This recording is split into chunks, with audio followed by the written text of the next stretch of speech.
Sa magandang araw po sa inyo. Kapayapaan po ang sumaatin. Pagpalain po tayo ng Panginoon. Ang topic po natin sa araw na ito ay 5 mensahe ng Diyos sa gitna ng pandemya. Sa gitna nitong COVID-19, ano ba ang mensahe ng Diyos sa atin? Meron pong mensahe ang Diyos sa atin. Dito po sa Exodus 9:13 to 16, sinabi ng Panginoon kay Moises, "Bumangon ka maaga sa kinaumagahan at tumayo ka sa harap ni Paraon. Sabihin mo sa kanya, ganito ang sabi ng Panginoon ng Diyos ng mga Hebreo, payaunin mo ang aking bayan upang ako'y mapaglingkuran nila. Sapagkat ngayon binugso ko na ang lahat ng aking salot sa iyong puso at sa iyong mga lingkod at sa iyong bayan upang iyong maalaman na walang gaya ko sa buong lupa. Sapagkat ngayon inuunat ko na ang aking kamay upang salutin kita at ang iyong bayan at nawala ka na sa lupa.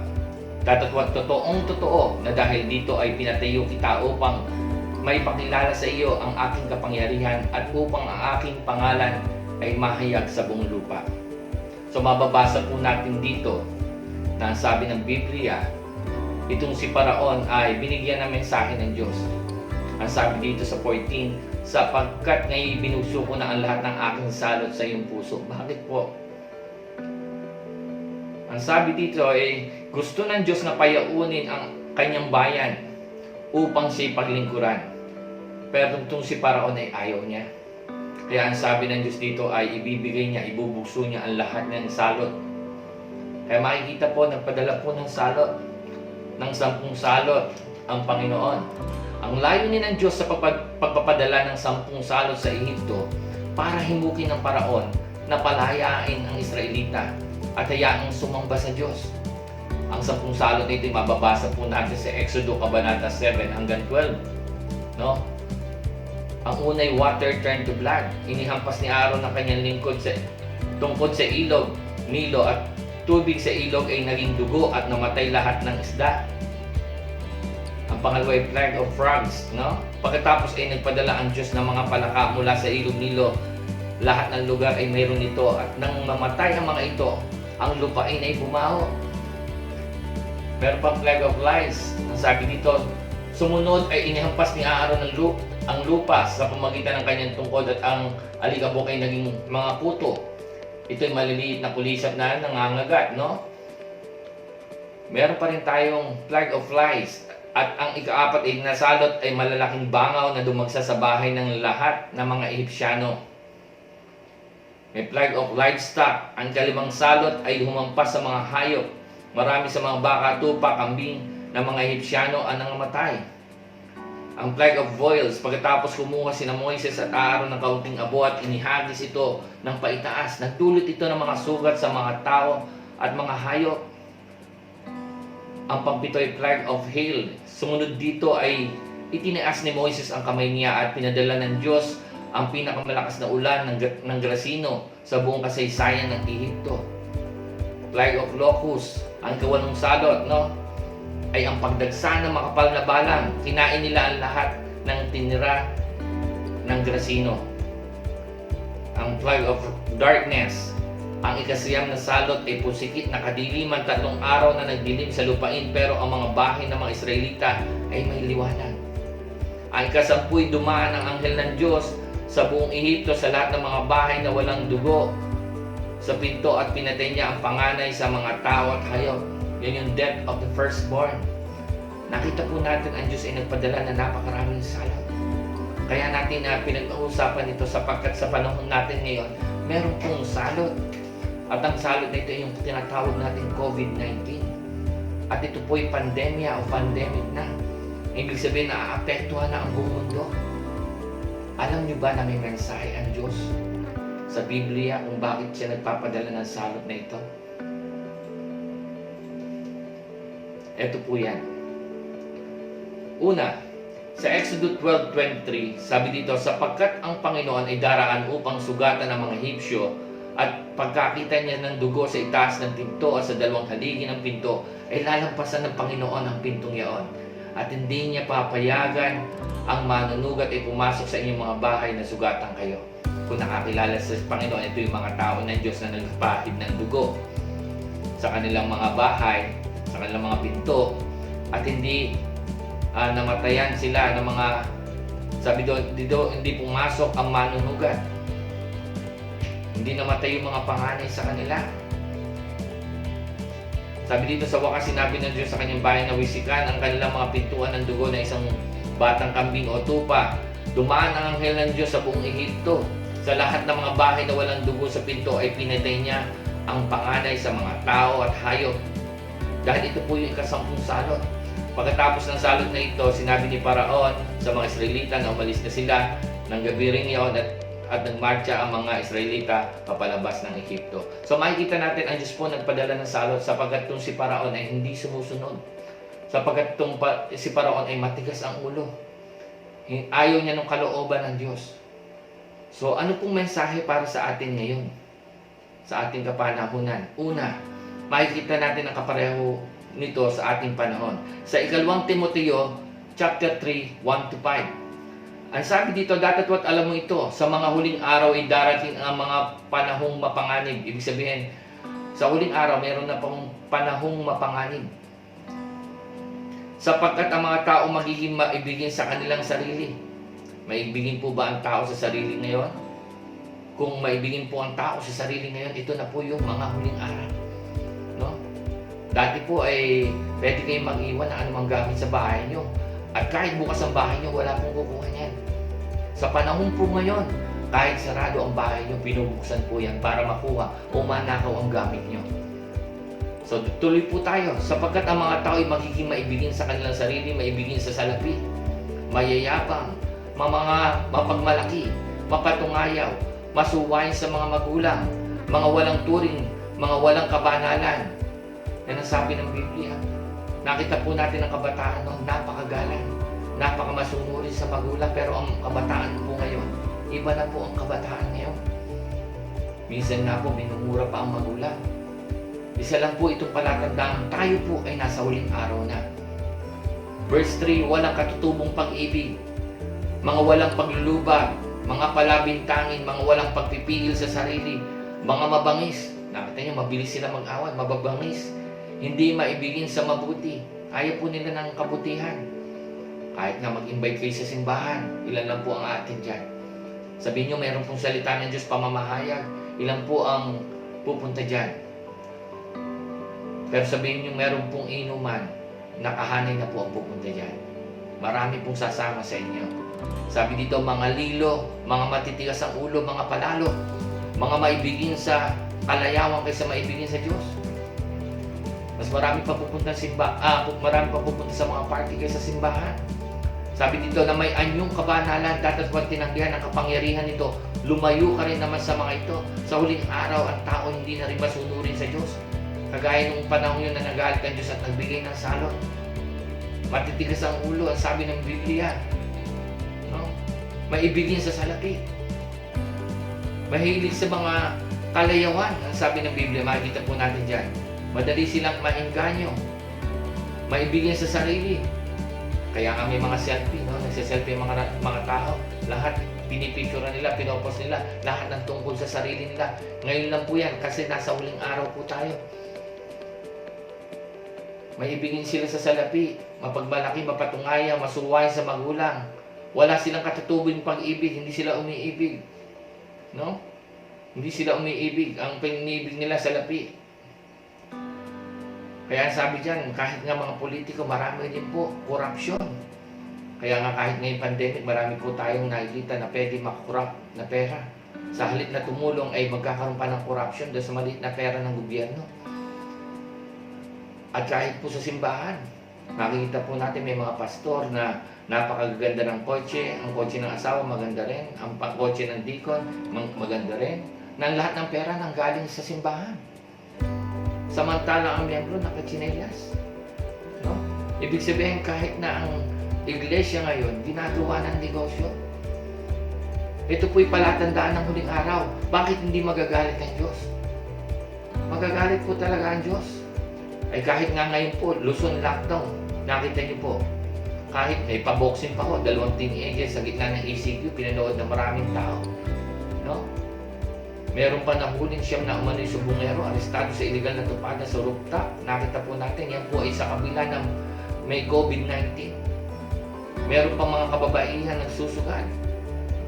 No? Sa kabila na sila ay, minsan ay nasa 4-piece na nga, naghihintay ng ayuda sa gobyerno, isusugal pa. Nung last time, meron din nahulin. Binili pa ng shabu, yung nakuhang pera.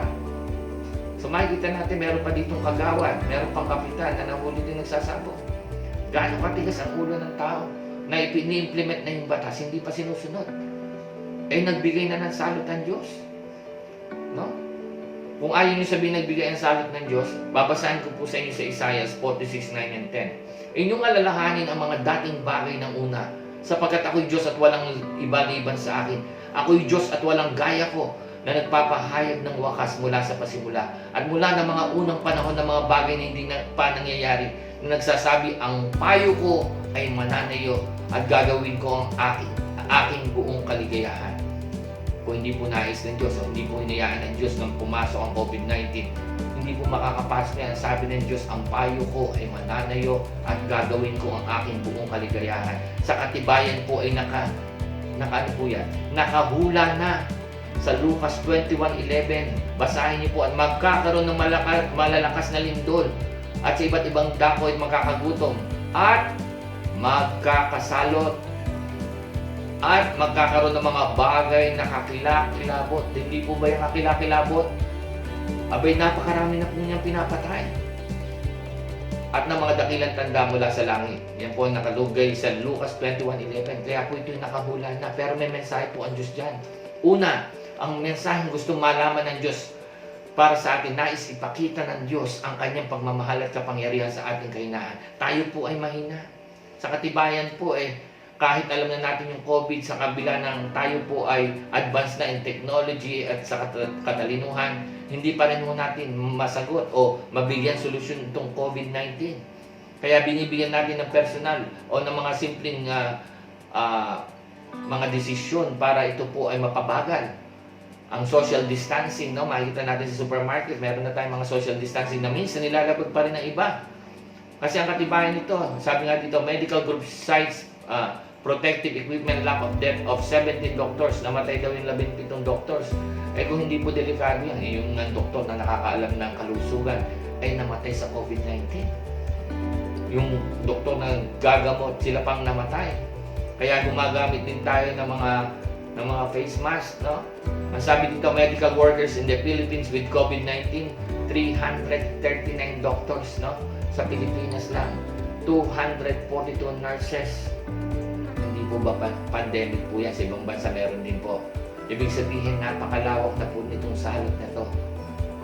Sabi dito, 22 health workers in the Philippines have died fighting against COVID-19. 22 na po yung namamatay sa ngayon, no? Ewan ko po kung updated pa ito. So, statistics, no? Sa buong mundo, April 17, sa USA po, cases worldwide ay meron na 678,210. Nakita niyo po, ang dami, 678,000. Spain is 184,948. Punta na lang po tayo sa Pilipinas. Ang sabi dito, April 18, 2020, ang cases po natin, no? Total is 6,087. Ang death ay 397, recovery is 516. Nakita po natin na walang kakayanan ng tao, mahina po ang tao para solusyonan ang bagay na ito. Kaya nga nais pakita ng Diyos ang kanyang walang hanggang pagmamahal at kapangyarihan sa ating kahinaan. Ang sabi sa mga awit 8:3-5, pagka binubulay ko ang iyong mga langit na gawa ng iyong mga daliri, ang buwan at mga bituin na iyong inayos, ano ang tao upang iyong alalahanin siya? At ang anak ng tao upang iyong dalawin siya, sapagkat iyong ginawa silang kaunting mababa lamang kaysa Diyos, na pinapatungan mo siya ng kalwalatian at karangalan. Sabi nga, gano'ng kamahalan ng Diyos ng tao. Napakaliit ng tao pero inaalala ng Diyos ng tao. Napakaliit niya.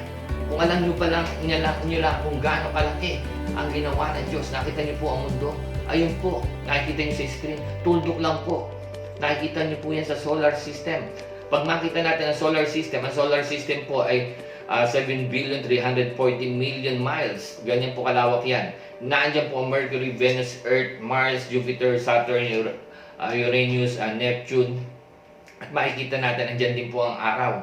At makikita natin dyan, ang Earth, ayun lang po, halos tuldok. Nasa tabi po, nakita nyo, halos tuldok lang po ang Earth. Ganun po. Yan po, ganun kalaki ang solar system. Pagdating sa solar system, ay tuldok lang ang Earth.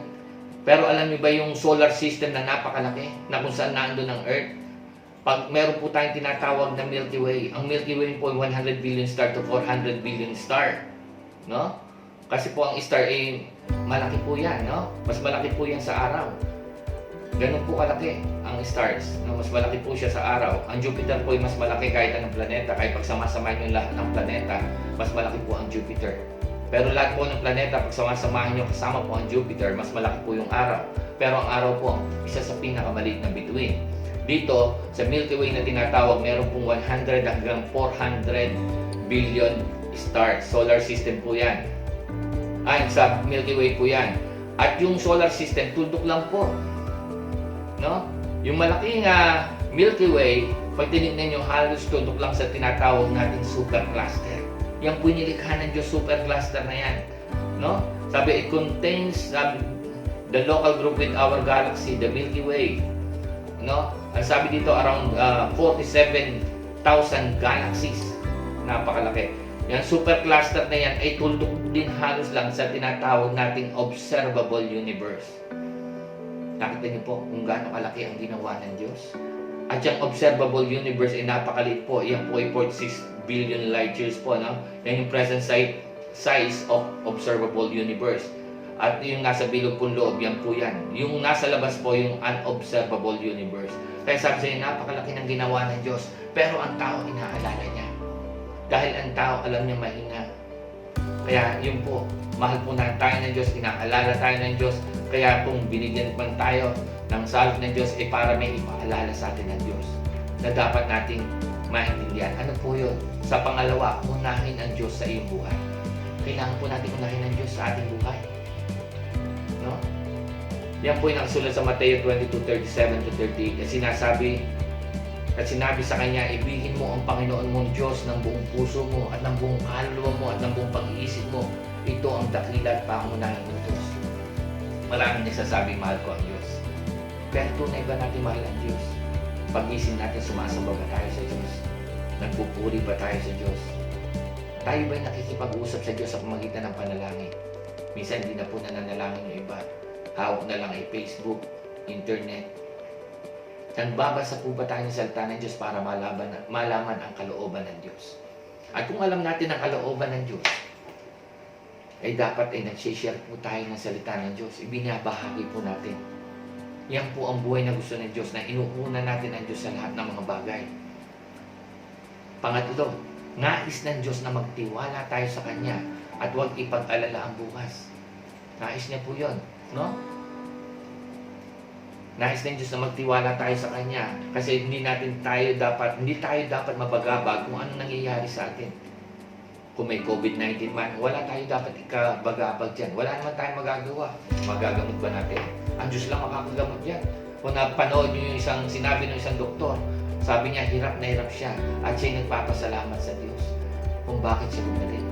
Hindi siya nagpapasalamat sa rulong niya kasi makita niya ang kanyang sarili. Doon sa kalalagayang wala siyang magawa sa sarili niya, bagamat doktor siya, tamaan siya ng COVID-19. Nanalangin siya siguro. Kaya pinagpapasalamat niya sa Panginoon ang kanyang kagalingan. Kasi makita natin bakit tayo mababagabag. Marami dyan nagpapanik buying. E paano yung walang pera? Panik na lang, walang buying yan. Kulang na minsan ng face mask, wala ka na mabili kahit alcohol, wala na. Kasi nga yung tao nababagabag. Pero ang sabi ng Diyos sa Mateo 6:31-34, ito po ang sabi sa atin, ang mensahe ng Diyos. Kaya huwag kayong mga balisa na mga nagsabi, ano ang aming kakanin o ano ang aming iinumin, ano ang aming darangting, sapagkat ang lahat ng mga bagay na ito ay siyang pinaghahanap ng mga hintil. Yamang talastas ng inyong Ama sa kalangitan na kinakailangan nyo ang lahat ng mga bagay na ito. Alam ng Diyos ang kailangan natin. Alam ng Diyos ang kailangan mo. Ang sabi ng Diyos sa iyo, datapwat hanapin mo muna ang kanyang kaharian at ang kanyang katwiran at ang lahat ng mga bagay na ito ay pawang idaragdag sa inyo. Kaya huwag ninyong ikabalisa ang sa araw ng bukas sapagkat ang araw ng bukas ay mababalisa sa kanyang sarili. Sukat sa kaarawan ng kanyang kasamaan. Hayaan mo na siya. Hayaan mo na ang bawat araw. Ipagtiwala mo sa Panginoon ang bawat araw. At pagpapalain ka ng Panginoon. Ang sabi sa 1:16-33, ang mga bagay nito sinasalita ko sa inyo upang kayo magkaroon sa akin ng kapayapaan. Dapat payapa po tayo. Sa sanlibutan ay mayroon kayong kapigatian. Kagaya na nararamdaman natin ngayon. Ngunit laksan ninyo ang loob. Aking dinaig ang sanlibutan. Magkakaroon po tayo ng kapayapaan sa ating Panginoon.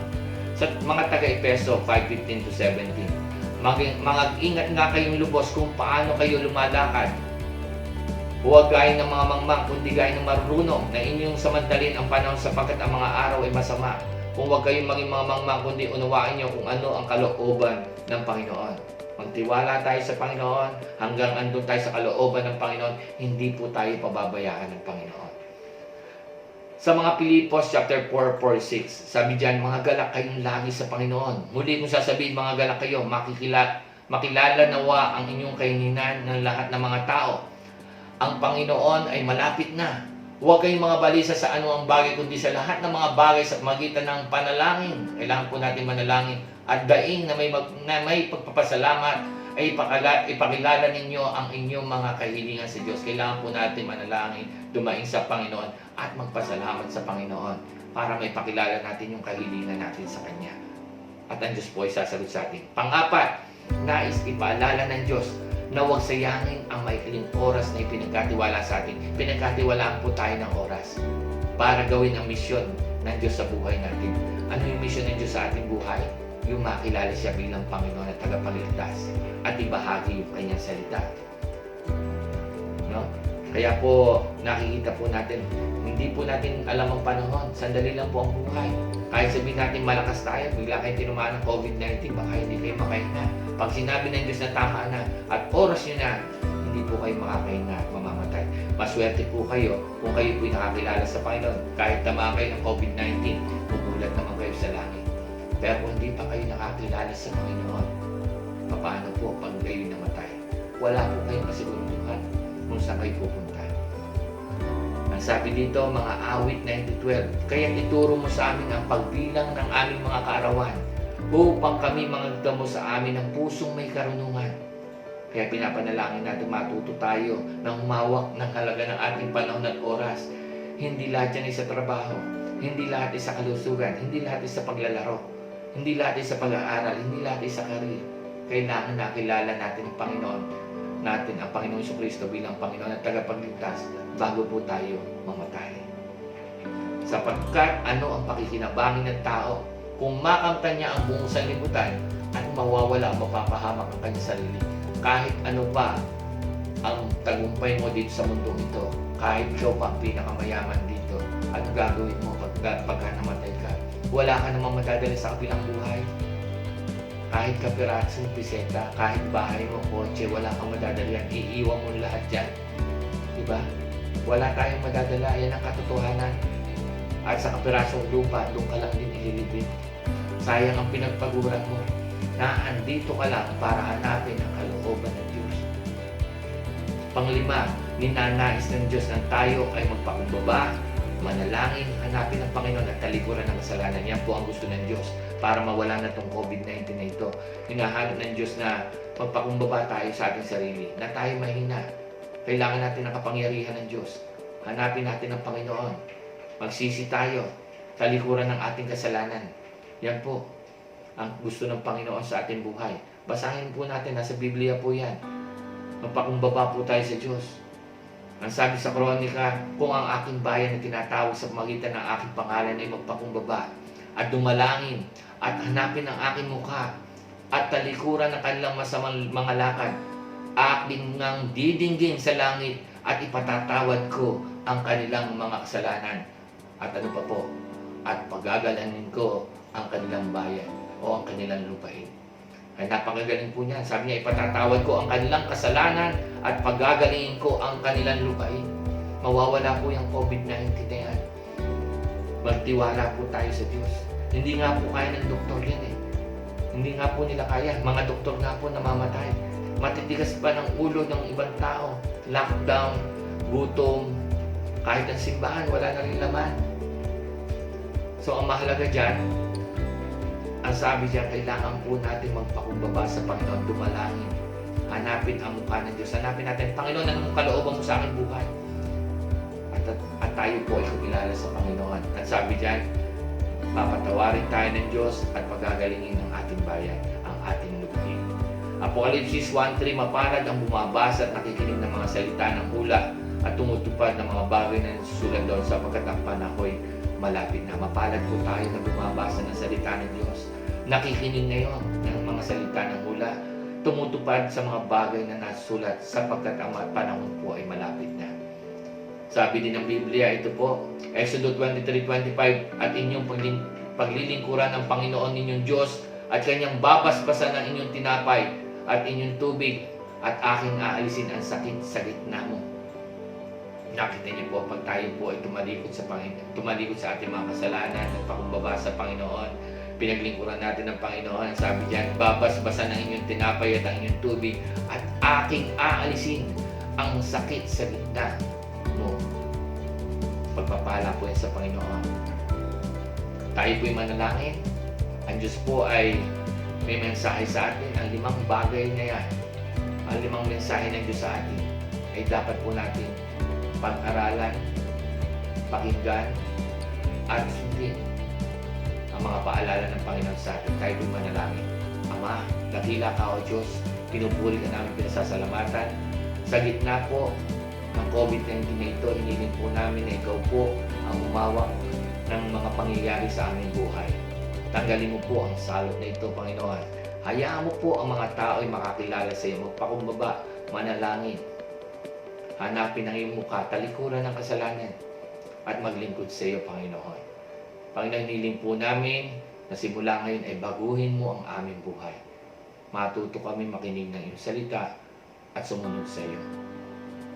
Maraming po salamat. Yan po hiniling namin sa pangalan ng aming Panginoon Jesus. Amen. Maraming salamat po. Pagpalain kayo ng Panginoon. Huwag niyo pong kalimutang i-like, i-share, at mag-subscribe. At ang Diyos po ang magpapala sa inyo sa mabuti po niyong ginagawa. Maraming salamat po.